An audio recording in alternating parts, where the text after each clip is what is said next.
지난주 한 주간 동안 온 나라는 산불로 인해서 참 힘든 시간들을 보내게 되었습니다.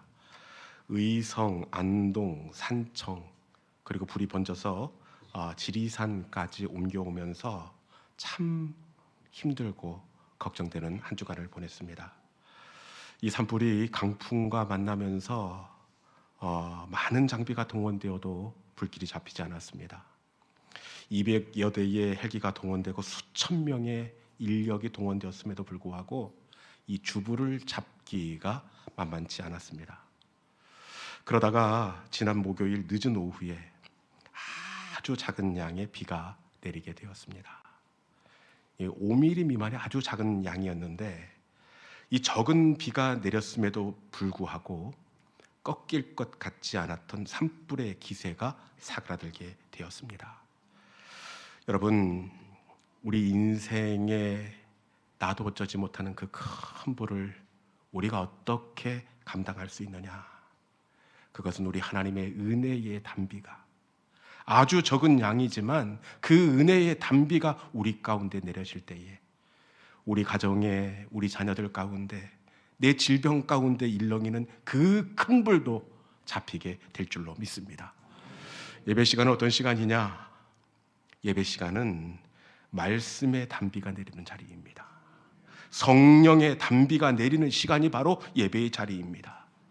이 시간 내리는 은혜의 단비를 통해서 우리의 마음에 불길이 잡히고 질병의 불길도 잡히고 갈등의 불길도 잡히는 은혜가 있기를 주님의 이름으로 축원합니다. 지난주에 우리는 이 세상으로 떠난 이 베드로를 찾아가신 주님에 관한 말씀을 함께 나눈 바가 있습니다. 새벽 일찍이 주님께서는 조반을 준비해 제자들과 함께 나누십니다.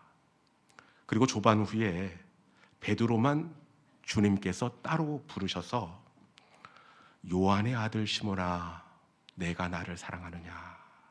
그리고 나서 내 양을 먹이라 이렇게 말씀하십니다. 베드로를 따로 부르신 것은 양을 맡기기 위함이었습니다. 그런데 우리 주님의 질문이 이상합니다. 양을 맡기기 위함이면 질문을 내가 나를 사랑하느냐 이것이 아니라 베드로야, 너 양을 치기 위해서 어떤 준비가 되었느냐? 이 양을 사랑하느냐? 이렇게 물어야 할 것 같습니다. 그런데 우리 주님은 어떤 준비가 되었는지 묻지 아니하시고 내가 나를 사랑하느냐? 주님을 사랑하는지 묻고 있습니다. 왜 우리 주님께서 다른 것을 묻지 않고 내가 나를 사랑하느냐, 주님을 사랑하는지 왜 이렇게 묻고 있는 것일까요? 여러분, 그것은 주님을 사랑하는 사람이 양을 칠 수 있기 때문인 줄로 믿습니다. 우리는 양을 사랑하는 사람이 양을 친다고 생각하는데 양을 사랑하는 사람은 양을 치다가 어렵고 힘들면 금방 포기하고 내 뜻대로 안 되면 금방 낙심합니다. 그런데 주님을 사랑하는 사람은 주님을 사랑하기 때문에 내 뜻대로 안 되어도 7번 넘어진다고 해도 주님 때문에 다시 일어날 수가 있습니다. 양은 열심이 필요 없다는 것이 아니에요. 열심보다 더 중요한 것은 주님을 사랑하는 것입니다. 이 시간 주님에 대한 사랑이 새로워지는 저와 여러분 될 수 있기를 주님의 이름으로 축원합니다. 오늘 우리가 나누게 될 말씀은 이 아이성 전투를 앞에 둔 이스라엘 백성에 관한 말씀을 배경으로 하고 있습니다. 보통 전쟁을 앞두면 군인들이 긴장을 하고 걱정을 하고 염려를 하는 법인데 아이성 전투를 앞두고 있음에도 불구하고 이스라엘 백성들 가운데 그 어디에서도 긴장감을 찾아볼 수 없습니다. 왜냐? 이스라엘 백성들은 100% 아이성 전투에서 이긴다고 장담하고 있었기 때문입니다. 아이성을 다녀온 이 정탐꾼의 이야기를 봐도 100% 이긴다고 자신하고 있는데 정탐꾼들의 이야기가 7장 3절에 있습니다. 우리 정탐꾼들의 이야기를 한번 같이 읽어보도록 하겠습니다. 같이 읽어볼까요? 자, 시작.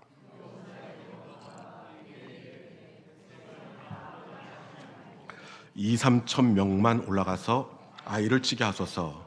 그들은 소수이니 모든 백성을 그리로 보내어 수고롭게 하지 마소서 하므로. 아멘. 아이성을 면밀히 살피고 온 정탐꾼들의 보고입니다. 어떻게 보고하고 있습니까? 이긴다고 보고합니다. 그들은 소수인이 다 올라갈 필요가 없다.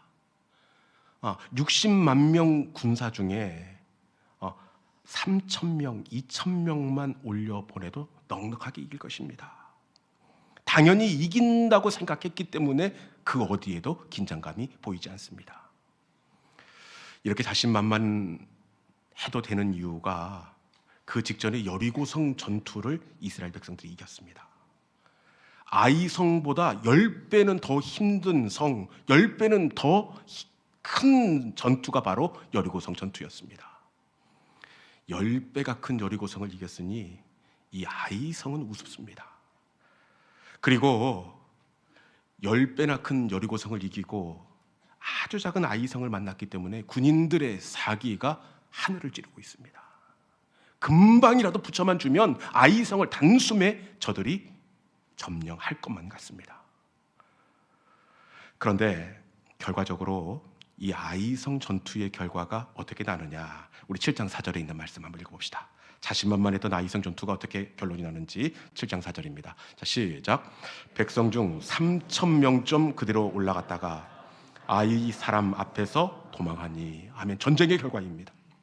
전쟁의 결과가 어떻게 되었느냐, 이스라엘이 아이 사람들 앞에서 도망하니.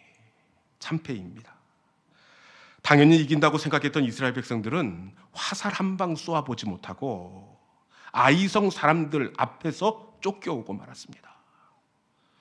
여러분, 기대가 컸기 때문에 실망감도 만만치가 않았습니다. 다음 절에 보니까 얼마나 실망을 했던지 백성의 마음이 물같이 녹아내렸더라. 백성의 마음이 물과 같이 녹아내렸습니다. 당연히 이길 줄 알았던 아이성 전투에서 대패를 당했기에 백성의 마음이 물같이 크게 낙심하게 되었습니다. 도대체 100% 이긴다고 장담했던 아이성 전투에서 저들이 왜 패했을까요? 여러분, 실력이 부족했을까요? 그렇지 않습니다. 10배 큰 여리고성을 이긴 이스라엘 백성들의 실력입니다.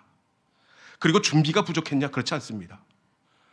아이성 전투에 앞서서 여호수아가 정탐꾼을 보내서 그 성을 면밀히 살피고 있습니다. 그것은 거기에 맞춰서 잘 준비하려는 의도가 담겨져 있습니다. 병력도 그렇고 준비도 그렇고 모든 것이 완벽했지만 아이성 전투에서 이스라엘 백성들은 대패를 당했습니다. 여러분, 이 아이성 전투에서 이스라엘 백성들이 왜 참패를 당했느냐? 그 이유가 여호수아 7장 1절에 있습니다. 여호수아 7장 1절입니다. 같이 한번 읽어볼까요? 자, 시작.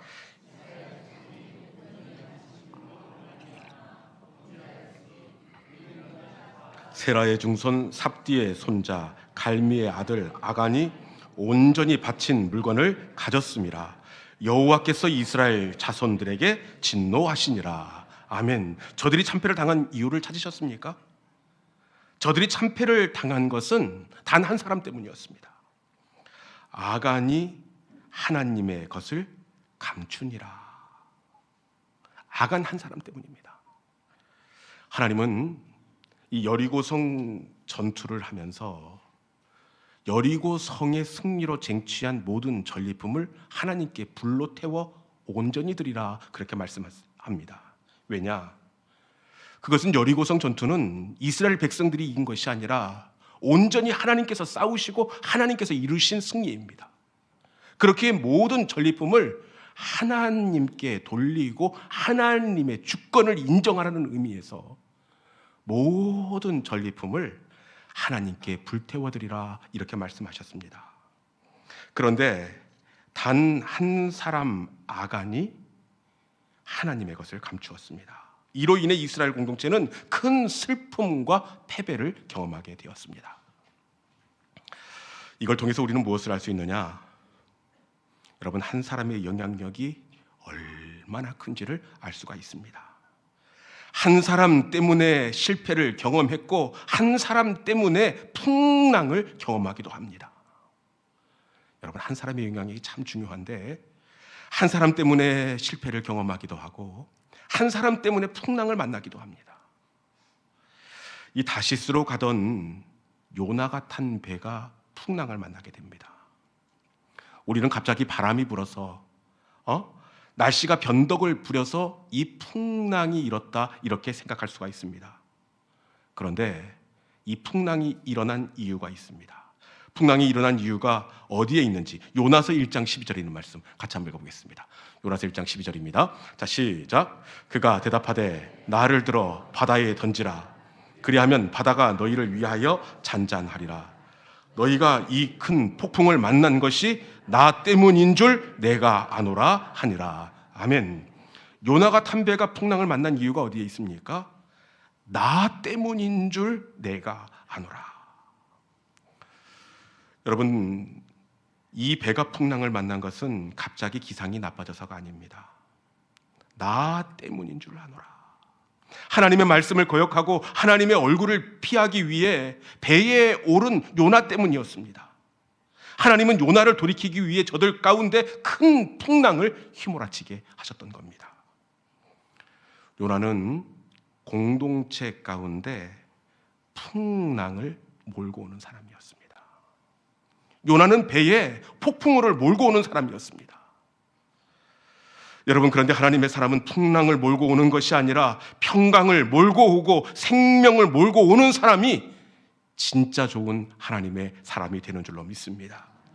바울이 이런 사람이었습니다. 바울은 생명을 몰고 오고 평강을 몰고 옵니다. 바울이 탄 배가 267명의 사람들과 함께 이 로마로 향하고 있었습니다. 그런데 출발한 지 얼마 안 돼서 유라굴로라는 큰 광풍을 이 배가 만나게 됩니다. 여러분, 풍랑이 며칠 동안 진행이 되었느냐? 열 나흘 동안, 2주 동안 낮인지 밤인지 구분할 수 없을 만큼 빛 한 점 구경하지 못했던 엄청난 풍랑이었습니다. 이때 이 사람들은 이 배에서 죽는 줄 알았습니다. 풍랑이 열 나흘 동안 진행이 되었기 때문에 풍랑이 멈추지 않을 줄 알았습니다. 그런데 멈추지 않을 것 같은 이 풍랑이 열 나흘째 멈추게 되는데 이 풍랑이 왜 멈추게 되었느냐? 우리 사도행전 27장 24절에 있는 말씀 같이 한번 읽어보겠습니다. 사도행전 27장 24절입니다. 자, 시작. 바울아, 두려워하지 말라. 내가 가이사 앞에 서야 하겠고 또 하나님께서 너와 함께 항해하는 자를 다 내게 주셨다 하였으니. 아멘. 여러분, 이 비바람이 어떻게 멈추게 되었습니까? 바울아, 두려워하지 말라. 바울아, 두려워하지 말라.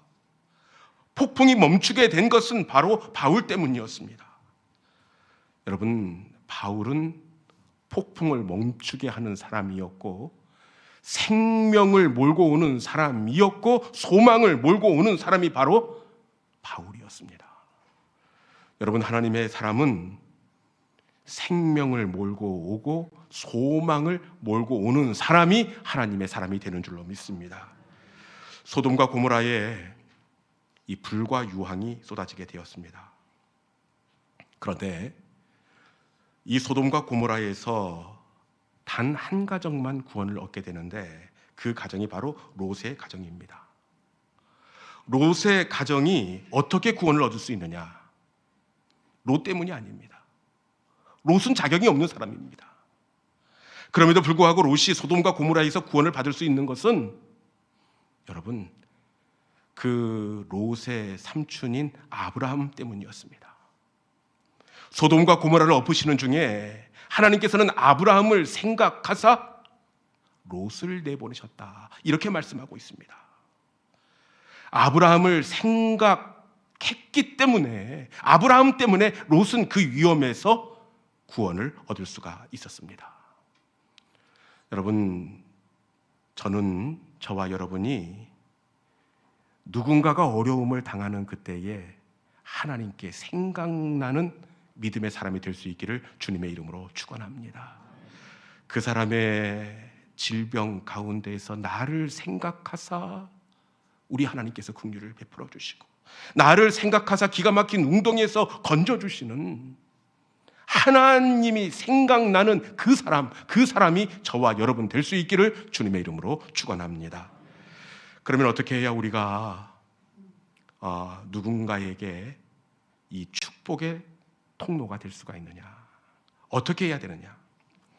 그것은 우리가 사명을 감당할 때 우리는 그 공동체 가운데 축복의 통로가 될 수 있습니다. 바울이 생명을 그 배에 불러온 것도 로마에서 복음을 전해야 할 사명이 있었기 때문입니다.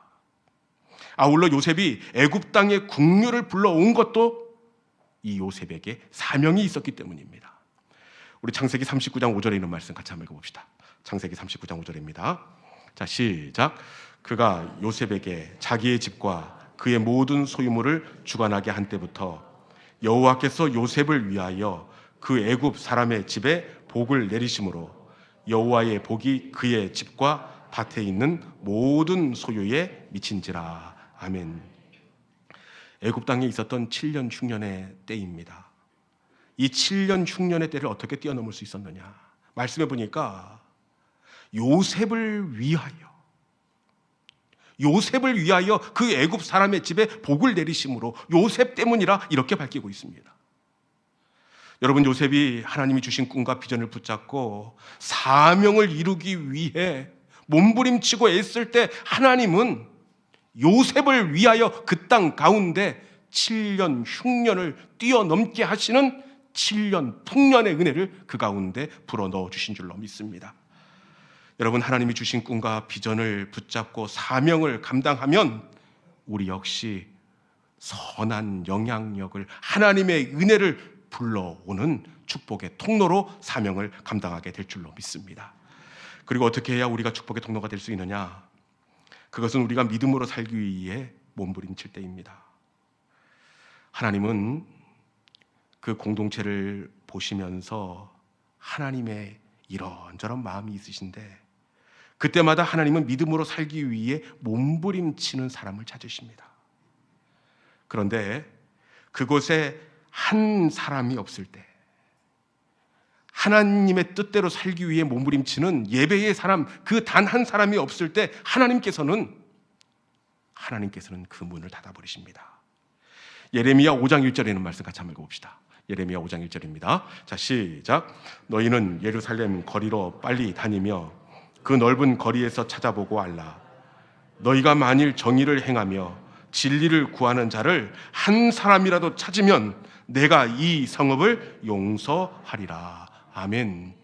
하나님께서 소망이 없는 남유다를 이렇게 다시 용서하시겠다, 다시 기회를 주겠다, 이렇게 말씀하시는데 하나님께서 어떻게 해야 다시 기회를 주시겠다 이렇게 말씀하십니까? 말씀해 보니까 정의를 행하며 진리를 구하는 한 사람이라도 찾으면, 하나님의 말씀대로 살기 위해 몸부림치는 그 한 사람이라도 찾으면 내가 이 성읍을 용서하겠다, 그렇게 말씀하고 있습니다. 여러분, 하나님은 지금도 믿음으로 살기 위해 애쓰는 한 사람을 찾으시는 하나님이 되시는 줄로 믿습니다. 저와 여러분이 하나님이 찾으시는 그 한 사람, 믿음으로 살기 위해 몸부림치는 그 한 사람이 될 수 있기를 주님의 이름으로 축원합니다. 여러분, 하나님의 사람은 폭풍우를 몰고 오는 것이 아니라 은혜를 몰고 오는 사람입니다. 저와 여러분이 은혜를 몰고 오고 평강을 몰고 오고 생명을 몰고 올 수 있기를 소망합니다. 하나님은 그러기 위해서 한 사람을 찾으십니다. 그 한 사람 때문에 긍휼을 베푸시고 다시 기회를 주시고 풍랑을 멈추어 주십니다. 여러분, 저와 여러분이 하나님이 찾으시는 긍휼의 통로, 그 한 사람, 그 예배자, 저와 여러분이 될 수 있기를 주님의 이름으로 축원합니다. 이 시간에 주신 말씀을 기억하면서 하나님, 주님이 찾으시는 그 한 사람, 그 예배자 제가 되기를 원합니다. 하나님, 어렵고 힘든 상황 가운데에서도 아브라함을 기억하사 소돔과 고모라를 엎으시는 중에 롯에게 긍휼을 베푸셨다, 그렇게 말씀합니다. 우리가 아브라함처럼 바울처럼 하나님이 찾으시는 사명을 감당하는 그 한 사람이 될 때, 믿음으로 살기 위해 몸부림치는 그 한 사람이 될 때, 우리를 기억하사 공동체 가운데 평강을 불어 넣어주시고 강건함을 불어 넣어주실 줄로 믿습니다. 주님, 이 시간에 제가 그 한 사람 되기를 원합니다. 주님이 찾으시는 그 예배자 되게 하여 주시옵소서. 이 시간 주신 말씀을 붙잡고 주를 위한 이곳에 우리 함께 찬양하며 나아가도록 하겠습니다.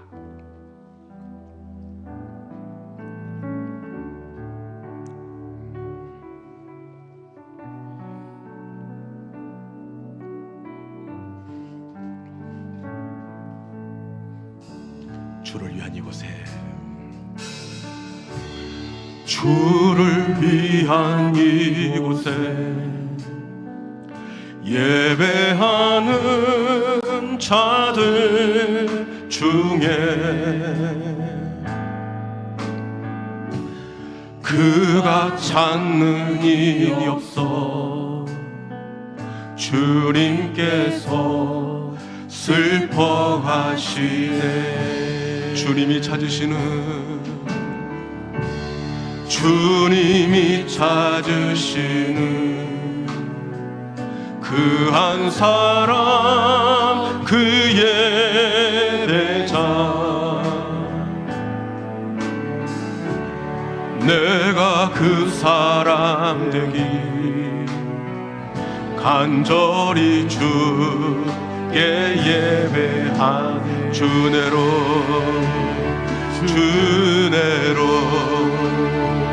이곳에 서 있네. 주 임재에 엎드려 절하네.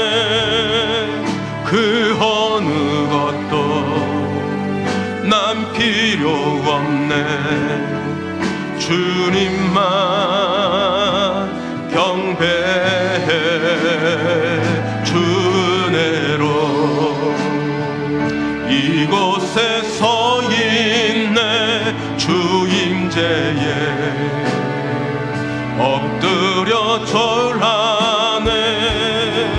그 어느 것도 난 필요 없네. 주님만 경배. 주를 위한 이곳에 다시 한번 찬양합시다. 주를 위한 이곳에 예배하는 자들 중에 그가 찾는 일이 없어 주님께서 슬퍼하시네. 주님이 찾으시는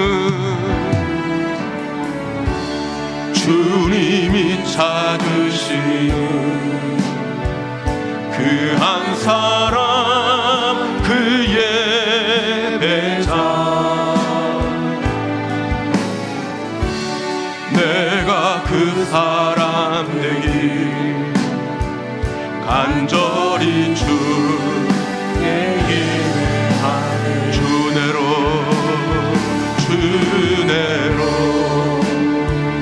이곳에 서 있네. 주 임재에 엎드려 절하네.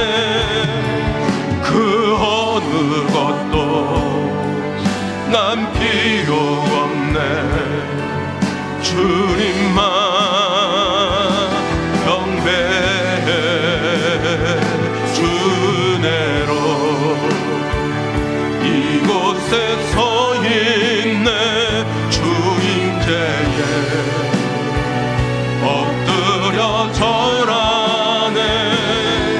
그 어느 것도 난 필요 없네.